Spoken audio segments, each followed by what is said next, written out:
What's going on, everybody? I hope everybody had a great day today. In this video, I'm going to be breaking down the Week 11 matchups from Sunday and, of course, the Monday Night Football game from last night. Going to be getting into the top performers and all of the letdowns from this past weekend. Also going to be giving you guys two quarterbacks who I don't think are going to make it through the rest of this season and into 2020. So definitely come by and check it out. All right, guys, once again, what is up, everybody? My name is Lawrence, aka Law, and this is The Catch, a channel where I break down and give you my opinions on NFL football and anything fantasy football also. Again, like I said, in this video, I'm going to be breaking down all the Week 11 matchups, giving you all the top performers and a couple of quarterbacks I don't think are going to be making it through the rest of this season. So got a lot to get into. Let's go ahead and kick it off. I'm going to kick it off with this week's top performers. I'm going to start off with the quarterback position. I'm going to be starting off with a guy that I luckily had on a couple of my teams, put up 33.8 points. The quarterback I'm talking about is Josh Allen. Josh Allen went 21 for 33, or 21 of 33 with 256 passing yards, 3 touchdowns. He got it done a little bit on the ground as well. Seven carries for 56 yards and a touchdown also. Going into the running back position, here's a guy I'm not sure if you've heard about. He's had a couple of good weeks. The guy I'm talking about is Christian McCaffrey, putting up 24.6 points. If you've got him in a couple of your leagues like I do, we're very fortunate to have that guy. There's been weeks where I would, of course, have struggled without him. He was 14 for 70 rushing yards, but he got it done really well through the passing game. Kyle Allen found him a lot out of the backfield. 11 receptions for 121 yards. And moving on to the wide receivers, John Brown, another really good guy that luckily I had on a couple of my teams. In one league, I didn't start him, and I'm in the same boat as I was last week with Christian Kirk. He sat on my bench in that league and looked me straight in the face, putting up 30 points. 9 for 137 and 2 touchdowns, actually. Tight end position, Ryan Griffin, the tight end for the New York Jets, 19.4 points. He really did it all. 5 for 108 and a touchdown. So I'm sure if you had him, which I don't know a lot of people that do, but if you started him, you were rewarded. Now getting down to the letdowns, a couple of guys that, like I said in my previous videos, I wish I could think of some words that I wouldn't have to censor out. So I'm going to just keep it simple and call them the letdowns. Starting off with the quarterback position, a guy that I had just recently traded for in the league that I started him in, and he puts up 5 points. I'm talking about Deshaun Watson. Deshaun Watson was 18 for 29, 169 yards passing, 1 interception, but the guy was sacked 6 times. They were breathing down this boy's neck all game, and this was a game I was looking forward to, which I'll get into here in a little bit. But moving on to the running back position, Melvin Gordon, 10.5 points, 14 for 69, no touchdowns. The reason Melvin Gordon is making my list is Melvin Gordon was a guy I really thought that going into this week, Kansas City Chiefs would be a guy who could bust a long run off, get you a lot of fantasy points, see a lot of work out of the backfield, and it just didn't happen. But again, I'll be getting into that breakdown here in just a little bit. Wide receiver Kenny Golladay, 3.9 points. Pretty harsh. You've been coming to get comfortable with this guy. He's become a weekly starter for you. So it's a situation where him having a bad game really, really hurts. I know a couple of guys that were actually all in on Kenny Golladay this year and saw a few of the good games that he had, and they ultimately kind of built their lineup around him. They felt that Kenny Golladay could be that rock solid weekly starter, wide receiver 1, which he has been on occasion, but it's situations like this where if he's not extremely high, he's extremely low, and definitely came back to bite them this week. A guy that I was high on for my tight end position going into last week was Tyler Eifert. I thought that he could be a really good security blanket for Ryan Finley. If you didn't see that video, he was one of the guys that I kind of threw out there in place of Austin Hooper. But he really let me down. I picked him up in one of my leagues, 3.6 points, 3 for 21 yards. At the end of the day, the guy's had some bad games. He's very touchdown dependent, so I should have definitely learned. But note taken, dropping him already. All right, guys, jumping into Sunday recap, man. Starting off with my Dallas Cowboys at the Detroit Lions. It was the absolute Dak Prescott show. Dak actually played probably one of the best games I might have ever seen him play. So definitely high as far as probably one of the best games he's played in his career. He was 29 of 46, 444 passing yards, 3 touchdowns with a 116 passer rating. The one thing that concerned me in this game, though, is, of course, Ezekiel Elliott, and I got into him a little bit on my last video last week, so if you didn't see that, I break it down a little bit in the last video, and I'll go ahead and link it above, too. But, again, concerning for me, 16 for 45, 2.8 yards per carry.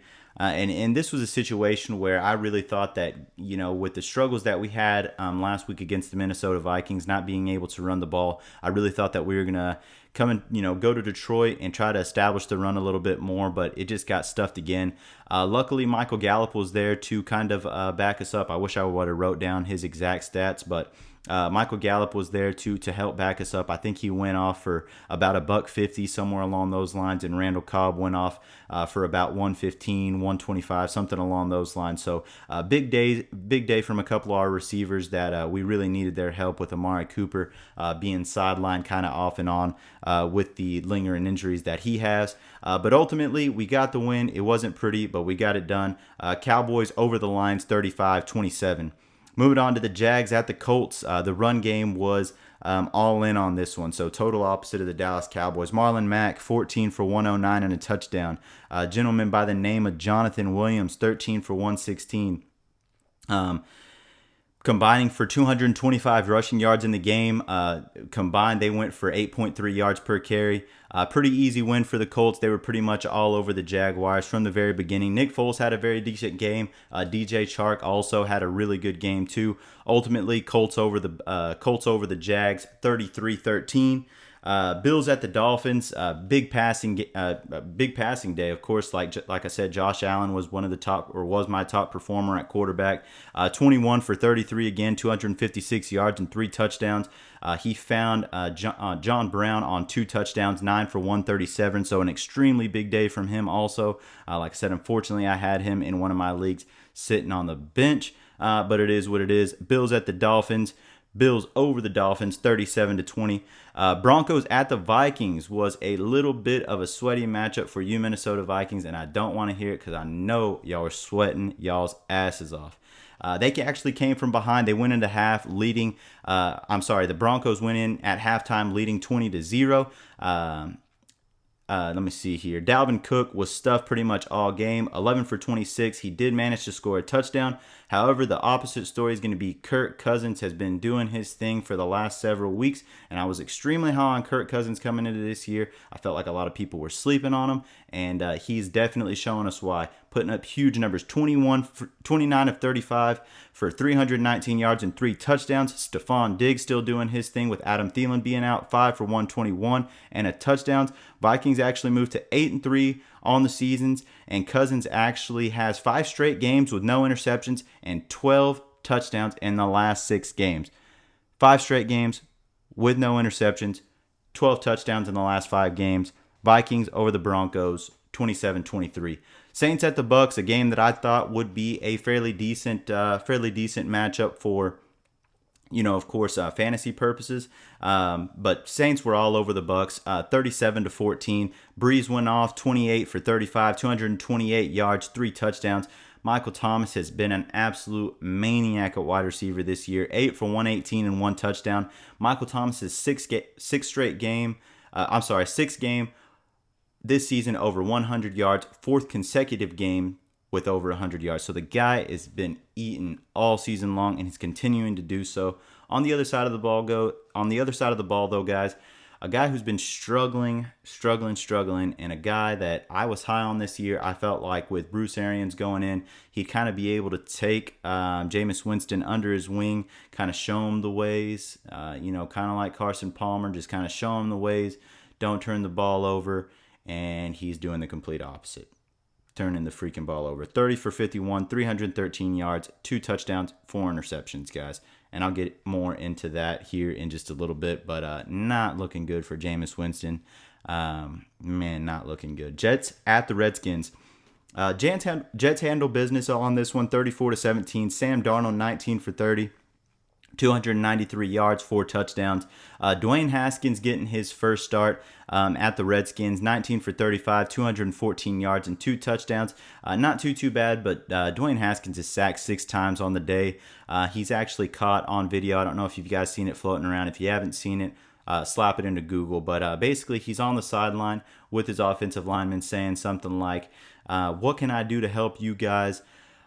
The guy says something, and the offensive linemen just look uninterested in anything that this guy has to say. So I feel like Dwayne Haskins can have a promising career, but he can't be protected with guys who just really look like they don't give a damn. I mean, they really do. Look at the video for yourself. They really look like they don't give a damn, and it's horrible to see, guys. It's horrible to see, especially for a young quarterback like that. Moving on, Falcons at the Panthers. Falcons catching fire at the late part of the season. Kyle Allen, this kind of story of the day, 31 of 50, 325 yards, no touchdowns, but 4 interceptions, guys. And it's a situation where a couple of things that I've been talking to with a couple of my friends, I wish I could put out content and make videos like on a daily basis so I can kind of keep you guys posted in depth on the daily about what I'm thinking about some of these people. But one of the big things for me is the Panthers, I feel like, are moving on too quickly from Cam Newton. It's a situation where Cam Newton is arguably one of the best players in Carolina Panthers history. So why they would want to cut the fat so quickly, it really beats me. Kyle Allen has really shown flashes this year. He looks to be a solid quarterback. I was pretty high on him for the first couple of games of the season, but ultimately the guy's still young. You do still have Cam Newton in your back pocket. Why not hold on to him and just kind of see how everything plays out? Fortunately, though, for the Panthers, they do have a guy named Christian McCaffrey who is an absolute beast. Again, one of my top performers on the week, rushing 14 for 70 yards. Ultimately, saw a lot of work out of the backfield, 11 for 121. Did not score touchdowns, or else it would have been closer to a 40-point performance again from Christian McCaffrey, which is absolutely nuts. But like I said, if you got him, you absolutely love him. Ultimately, Falcons' second straight win, 29-3 over the Carolina Panthers. Moving on to a game that it was highly anticipated in my opinion. I really wanted to see kind of how this game played out. I thought it was going to be a really good game, really back and forth. Lamar Jackson versus Deshaun Watson. There was no doubt in my mind that this game was going to be an absolute thriller. However, complete opposite. Lamar Jackson is an absolute animal. 17 of 24 through the air, 222 yards, 4 touchdowns. Also got it done on the ground. Also, because he is a running back. But he got it done on the ground, 9 for 86. And he's looking like, this whole Baltimore Ravens offense and defense looking like one of the best units in the game. Definitely one of the best teams in the league right now. In my opinion, they are number one because they've shown me no reason that I should be ranking them any lower. They're beating the Patriots, they're beating the Seahawks, they're beating the Texans 41-7. It's a situation where how can you count this team out? That they're hard to game plan around. You game plan around Lamar Jackson running the ball, then he's throwing the ball to his receivers and vice versa. And then this defense, is absolutely solid since they added the cornerback from Marcus Peters. They've been a top defense in the league. So look out for these guys, man. I really think that they can make a deep run. It's going to be interesting to see here, man. It's going to be interesting to see how that season plays out for them. I'm rooting for them. Love Lamar Jackson. Love Mark Ingram. So it's a situation where I wouldn't mind to see them go all the way. Moving on, and again, Ravens over the Texans. Don't you forget it, 41-7. Cardinals at the 49ers.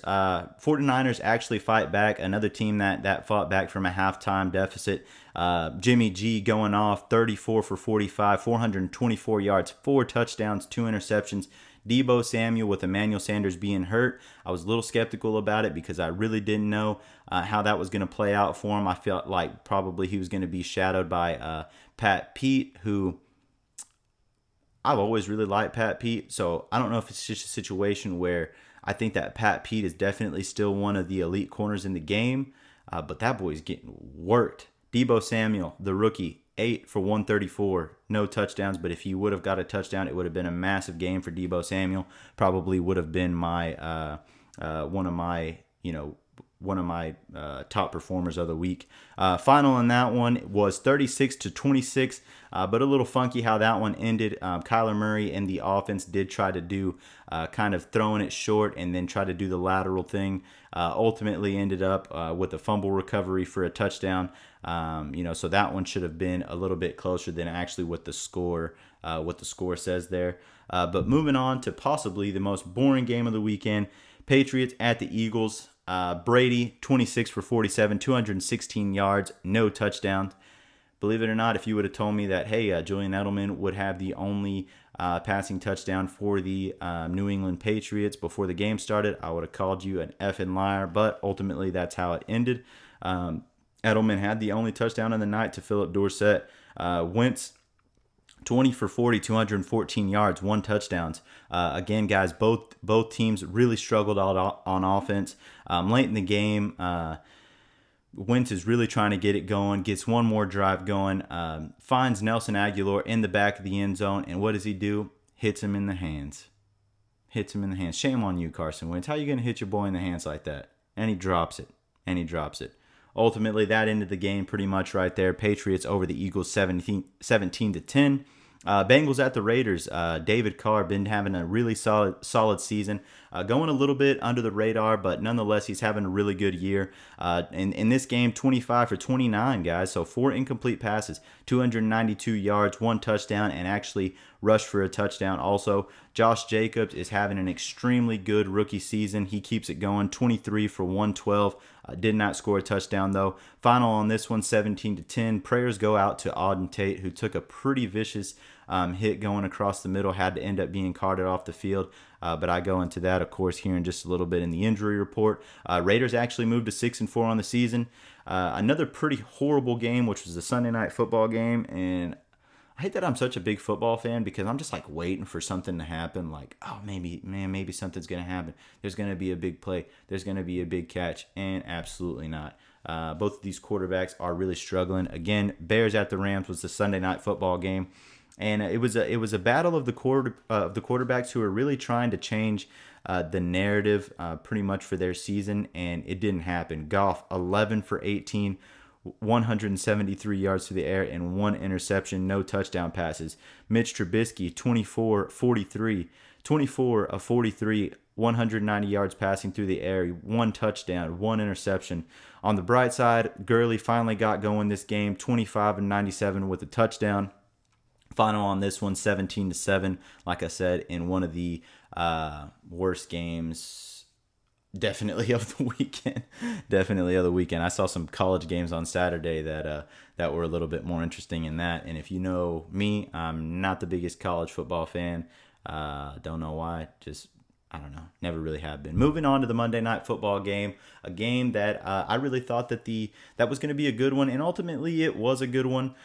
Just kind of depending on how you're looking at the game. I went into this game thinking the Chargers are going to be wanting to bounce back. After last week's beat down from the Oakland Raiders, I believe was the last game they played. But man, they've been really struggling.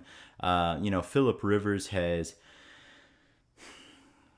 I don't want to say the man's looking washed, but the man is looking washed. You know what I'm saying? If you watch any of his games, he's just looking horrible, guys. Absolutely no confidence. But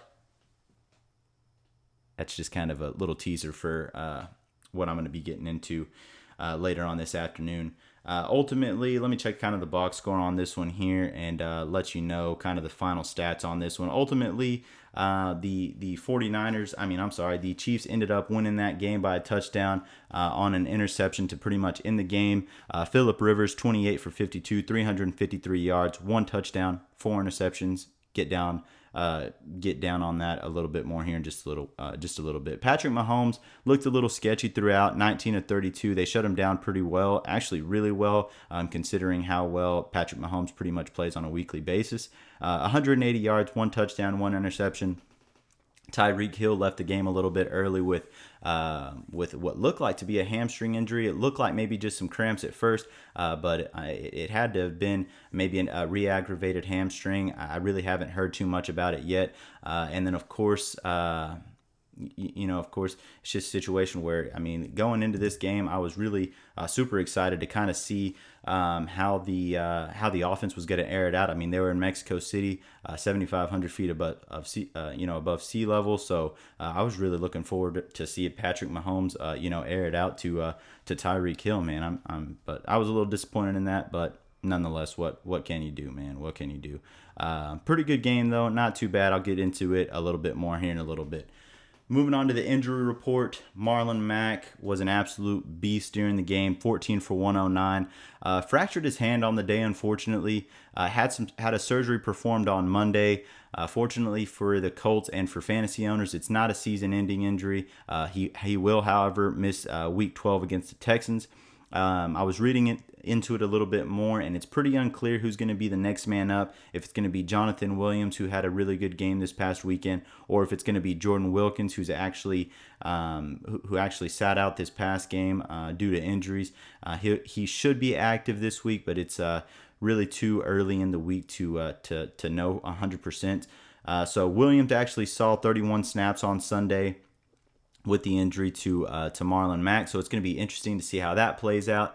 Jameis Winston rolled his ankle in that game, but like I said earlier, definitely wasn't the worst thing that happened to him that game, as he threw 4 interceptions in that game. So keep an eye out on Jameis Winston if he's your starting quarterback on a weekly basis and maybe some of the deeper leagues. But number 3, Emmanuel Sanders again goes down, re-aggravates that rib injury from the week prior that he suffered on the Monday Night Football game against the Seahawks. But like I said, Deebo Samuel came in and filled in big for him. Like I was saying earlier, moving on to number 4, Auden Tate was carted off the field after a pretty brutal hit coming across the middle. It looks like his neck kind of got rolled up on a little bit. He ultimately ended up having to be carted off the field. It was so ugly, in fact, that Tyler Boyd, which is the other receiver for the Cincinnati Bengals, is waving to the sideline, hollering at people basically to get out there and help this guy out. But ultimately, he put the thumbs up on his way out, tweeted out, I don't know if it was the following morning, maybe later on that evening, that he actually tweeted out that he was doing okay and was going to be making a complete recovery. Mitch Trubisky, moving on to the last guy, and this is going to bring me into my next and final topic.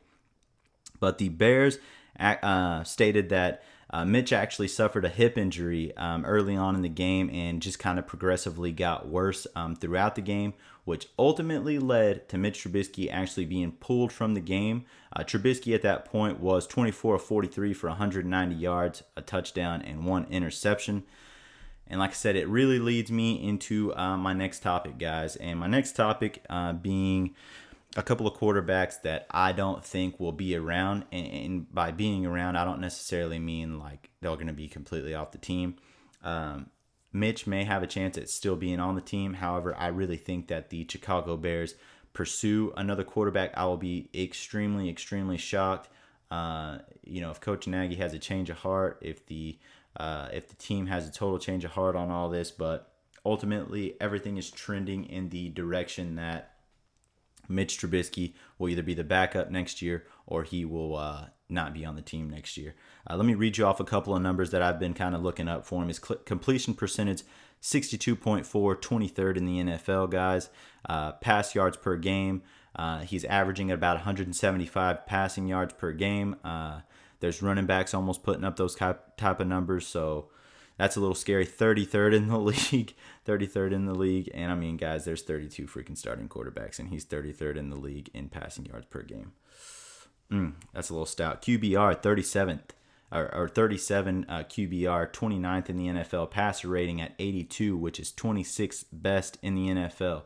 And it's just a situation where I don't feel like it ultimately all boils down to Mitch Trubisky. Some of it, and I would say about 60-40 is Mitch to some of the play calling. Some of the play calling is just horrific, guys. They drafted a guy this year by the name of David Montgomery, who's really shown a lot of flashes, and in some of the games where he has a really great game, you would think they would follow up that game with feeding the guy the ball again, taking the ball out of Mitch Trubisky's hands, allowing maybe Mitch Trubisky to run the ball a little bit with some RPO designs.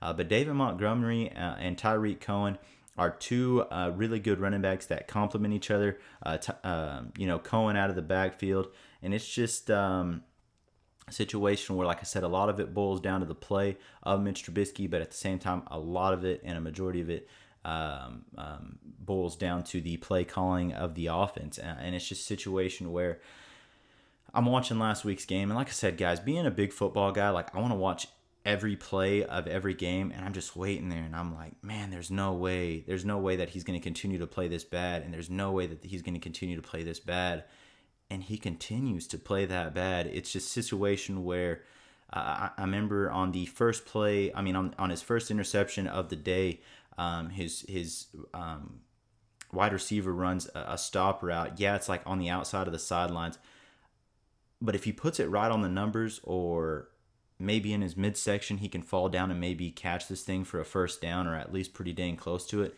But ultimately, he puts it way off to the right. The wide receiver has to try and reach for it, tries to make a catch. And now I understand the argument of, well, if the ball hits the receiver's hands, he's got to make the catch. But this was a pretty bad throw, guys. Pretty damn bad throw. And it's a situation where, like I said, he reaches out for it, tips it up in the air, ultimately gets picked off. And it's situations like that where in a close game, you can't have that type of stuff happen, guys. I'm sorry, I'm scrolling through here to find my to find back where I was with my notes and stuff. That way I can kind of follow the trend here. But yeah, guys, it's just a situation where I'm watching the game and I'm thinking, man, this guy's looking rough. I go up to get a drink of water. I come back. Chase Daniels' ass is in the game. And I'm like, you got to be kidding me. They pulled him. I have no idea of this injury. There hasn't been. And I watch the TV with not too much sound to it. It's just sometimes a lot of those announcers kind of just, I don't know. They throw me off a little bit. I like to just kind of watch the game for myself and kind of give my own opinions on everything. But yeah, so Chase Daniel comes in. Ultimately, I read into it later that night. They did say that he did have a hip injury, like I said, that progressively got worse. So it wasn't a situation where like they were benching him. But I'll be extremely interested, and I'll be definitely checking that on the daily on a daily basis. And you can bet your ass on that. Moving on. Oh, so he's my number one. Definitely not going to be around next season as a starting quarterback. I'll be extremely shocked with Tua Tagovailoa going down this past week. I was talking to one of my buddies last night, and he basically mentioned to me, but we were kind of on the same page, that with Tua going down the way he did, we wouldn't be surprised if his draft stock drops completely. And there's some guys that won some games throughout the season that actually fall, that he actually can fall to. So somebody like the Chicago Bears, for example, which I think that they should go with Cam Newton. If Carolina is wanting to put the ball in Kyle Allen's hands and just kind of switch their identity completely, I would love to see Cam Newton in Chicago. I think that would be dope. He's been sitting out all season, getting healthy, so I don't see any reason why he shouldn't be 100% next year, but that's a conversation for another day. Moving on to my second guy. All right, guys, so moving on to my second guy that I kind of gave you a little bit of a taste on earlier, and I'm scrolling back through because my damn phone keeps scrolling back up. I'm like, bro, I just want to stay in one spot. Let me live, dog. Let me live. But I gave you a little bit of taste of it earlier, and the guy that I'm talking about is a guy who looked so bad last night, guys. It so bad. And I don't even like the Chargers, but Phillip Rivers, man. Phillip Rivers, absolutely horrible in the last couple of weeks. 7 interceptions in the last 2 weeks, 14 interceptions all season long. QBR of 46, 23rd in the NFL. Passer rating 85.5, 22nd in the NFL. Again, guys, 14 interceptions on the entire season, 7 in the last 2 weeks. The guy has been absolute butt cheeks the last 2 weeks. And I say that with all due respect. But guys, it's a change. It's a change in the way football is played nowadays. If you haven't noticed, Patrick Mahomes, a guy who can scramble around, a guy who can extend the plays, make the passes down the field. Lamar Jackson, Another guy who's been absolutely incredible this season, Dak Prescott, my guy Dak Prescott, looking absolutely unbelievable this year. Russell Wilson. I mean, guys, the list is going on, and the list is going on and on and on, and it will continue to go on. I mean, hell, even Daniel Jones, even some of the guys that you think, oh man, he's strictly just a passer, and then you see them play, and it's just kind of like, oh, the guy can run. The guy can run. Daniel Jones' first game of the season against the Tampa Bay Buccaneers runs in a 25-yard run to ice the game because he can extend the play. And Phillip Rivers is the total opposite. Phillip Rivers is a complete passer, has a little bit of a unique kind of passing style, does a little bit of a sidearm sling, which I think absolutely looks horrible. And it was on pure showcase last night in primetime Monday Night Football at Estadio Azteca. And I mean, man, it was rough. And I say Estadio Azteca, man, and it was extremely rough, man. I wanted to watch that game, of course, just being a football guy, and then of course with the game being there, I thought it would be extremely cool. Anyways, I'm getting kind of off topic here, but guys, he looked absolutely horrible yesterday. Every interception except for the one that kind of got stripped from behind, and the defensive lineman caught it because it fell into his belly there. Other than that one, all of the other ones extremely horrible. There was one coming into the third quarter where, I don't know, like he was just looking to be a gunslinger, and he flung one, and Frank Clark comes and clips the back of his elbow, and the ball is floating up in the air, and Tyrann Mathieu drops it. So it could have been 5 interceptions on the day, guys. So he's looking extremely rough. And like I said, guys, just with the way the games are being played now, the styles that you have to play to be able to be efficient nowadays in the NFL, unfortunately, Phillip Rivers cannot bring that type of play into your team, guys. And I mean, last night I was telling a buddy of mine that his confidence looked completely shot. The confidence in the players in him looked completely shot. I mean, he's throwing balls to wide open receivers that are hitting the dirt, and they're looking at him like, bro, come on, are you kidding me? And so it's just a situation where I think the confidence in that Chargers locker room for him, obviously they may not say it just because the guy is respected. I mean, the guy is a future Hall of Famer, probably has some of the best numbers of anybody who has never won a Super Bowl, much less made a Super Bowl appearance. And so it's a situation where, man, I really think it's time to move on. Maybe not move on completely. I think if he wants to stick around, he's got about 187 kids, so he might want to go chill with his kids and like maybe coach his kids or something like that, which is all due respect for the guy. But ultimately for the Chargers, if they want to continue to be competitive, it's time to move on. The quarterbacks in the AFC, a lot of them are young, except for Father Time, Tom Brady.